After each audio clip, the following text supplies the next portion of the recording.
आज हम लोग फोरकास्ट करने वाले हैं यूरो यूएसडी के ऊपर। हम लोग टेक्निकल एनालिसिस के जरिए बहुत ही डिटेल में समझेंगे कि आने वाले समय में यूरो यूएसडी के अंदर आपको क्या पॉसिबिलिटी दिख सकता है। मार्केट यहाँ से बुलिश होगा या अगेन बियरिश हो सकता है। तो ज़्यादा देर ना करते हुए हम लोग वीडियो को स्टार्ट करते हैं। आप सब यहाँ पे देख सकते हैं ये H4 के टाइम फ्रेम का चार्ट है ये यूरो यूएसडी का। और यहाँ पे अगर आप मार्केट को देखेंगे तो ये फुली बियरिश मार्केट है, यानी कि लगातार यहाँ पे लोअर लो के फॉर्म में प्राइस यहाँ पे चल रहा है। हम लोग इसको डिटेल में समझते हैं। यहाँ से मार्केट देखेंगे तो कंटिन्यू मार्केट गिरा है।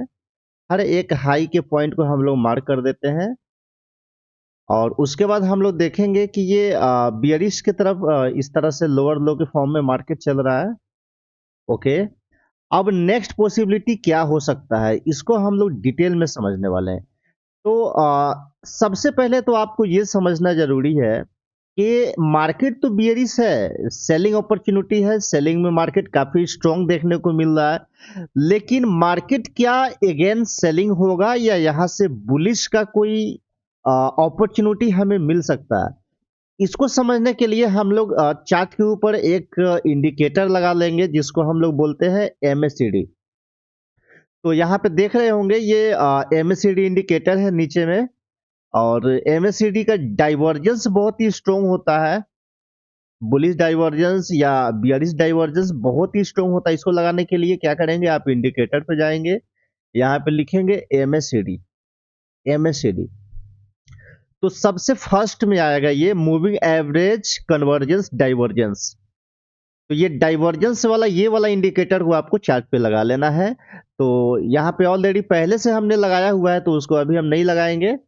अब यहाँ पे हम लोग MACD के जरिए प्राइस के मोमेंट को चेक करेंगे कि क्या मार्केट में स्ट्रेंथ है, यानी कि अभी भी ताकत है मार्केट को बियरिश लेके आने के लिए, या अब धीरे धीरे सेलर खत्म हो रहे हैं और बायर यहाँ से एंट्री करने वाले हैं। इसको समझने के लिए हम लोग डाइवर्जेंस का हेल्प लेंगे। तो आप सभी को पता होना चाहिए कि कोई भी प्राइस जब इस तरह लोअर लो फॉर्म में इस तरह से चलता है तो इंडिकेटर भी उसी के साथ चलता है, राइट। इंडिकेटर भी उसी के साथ मूव करता है, ठीक है।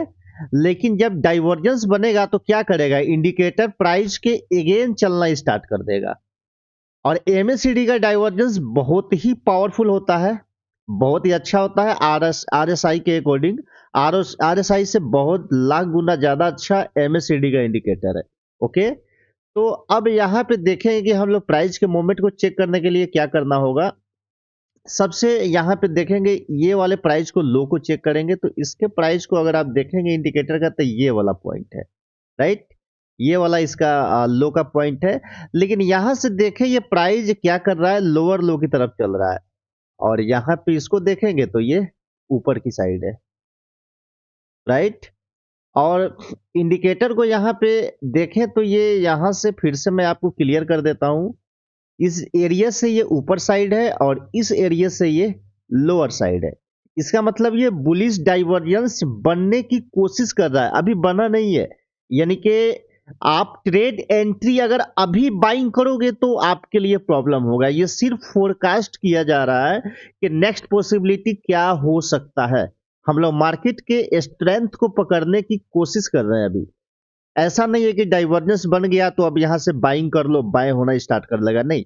जब तक प्राइस आपको कंफर्म करके नहीं देगा आप ट्रेड एक्शन नहीं ले सकते। दोनों दो प्रोसेस है, ट्रेड एक्शन लेना एक अलग प्रोसेस है और प्राइस को फोरकास्ट कर लेना कि आगे क्या पॉसिबिलिटी हो सकता है ये एक अलग प्रोसेस है। तो अभी हम लोग क्या कर रहे हैं, सिर्फ प्राइस को फोरकास्ट कर रहे हैं। ओके, तो यहाँ पे डाइवर्जेंस बनने की कोशिश कर रहा है। अब हो सकता है कि प्राइस इस तरह से करके और चलता रहे और ये भी इस तरह से करके और चलता रहे इसके अगेन। तो डाइवर्जेंस कितना लंबा चलेगा इसका कोई गारंटी नहीं होता, क्लियर है। हाँ, लेकिन ये जरूर आपको बता देता है कि प्राइस में अब लग रहा है सेलर यहाँ पे एंड होने वाले हैं। ये कंफर्म कब होगा, जब आपको प्राइस कंफर्म करके दे देगा। अब प्राइस कब कंफर्म कब देगा, जब एक कोई भी हाई को कट कर देगा, राइट। अभी तक कोई भी एक हाई को कट करने में कामयाब नहीं हुआ।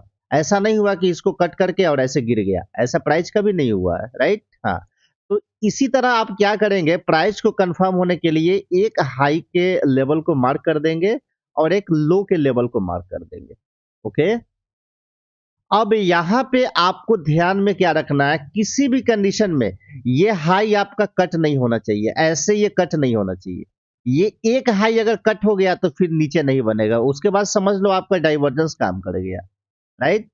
एक हाई जैसे ही अगर क्रॉस कर गया तो उसके बाद ये 50% तक रिटेस्ट करके प्राइस ऐसे देखने को मिलना स्टार्ट हो जाएगा आपको, राइट? लेकिन अभी फिलहाल मार्केट बियरिश है, डाइवर्जेंस बनने की कोशिश कर रहा है, तो डाइवर्जेंस अभी बनने दे। अभी अगर आपको ट्रेड करना है तो जब भी करेक्शन की ओर मार्केट दिखे आपको सेलिंग रखना है, ओनली सेलिंग की तरफ चलना है, सिर्फ सेलिंग में रहेंगे आप। और इस वाले लेवल के ऊपर स्टॉप लॉस आ जाएगा आपका, ओके? मैं फिर से मार्क कर देता हूं, इस वाले लेवल के पास आपका स्टॉप लॉस आएगा, कोई भी एक हायर को कट नहीं होने चाहिए, ओके? हाँ, और यहाँ पे आपका स्टॉप लॉस आएगा, मैं यहाँ पे टेक्स्ट कर देता हूँ ताकि आपको समझ आ जाए। स्टॉप लॉस, ये लेवल आपका क्या है, स्टॉप लॉस का लेवल है, ध्यान रहे इस चीज को। इसके बारे में हमने अपने यूट्यूब चैनल पे भी बताया हुआ था, मैं आपको थोड़ा सा दिखा देता हूँ। पहले हमने इसका फोरकास्ट किया था अपने चैनल के माध्यम से, और हमने आपको पहले बता दिया था कि ये पॉसिबिलिटी हो सकता है, और इसी लेवल को हमने स्टॉप लॉस दिया था। यहाँ पे हम लोग सर्च कर लेते हैं, फॉरेक्स कलेक्टर,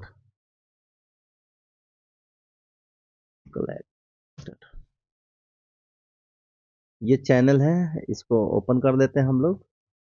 और यहाँ पे आप शॉर्ट वीडियो में जाएंगे तो यहाँ पे हमने डाला था एक फोरकास्ट, और हमने आपको बताया था कि यहाँ पर ये स्टॉप लॉस का लेवल है और यहीं से सेलिंग होने की पॉसिबिलिटी है, और एग्जैक्ट सेलिंग वहीं से हुआ भी। और ये लेवल कभी भी प्रोटेक्टेड है, ये हाई का लेवल है, अगर आप मिस कर गए इस वीडियो को तो आप देखें।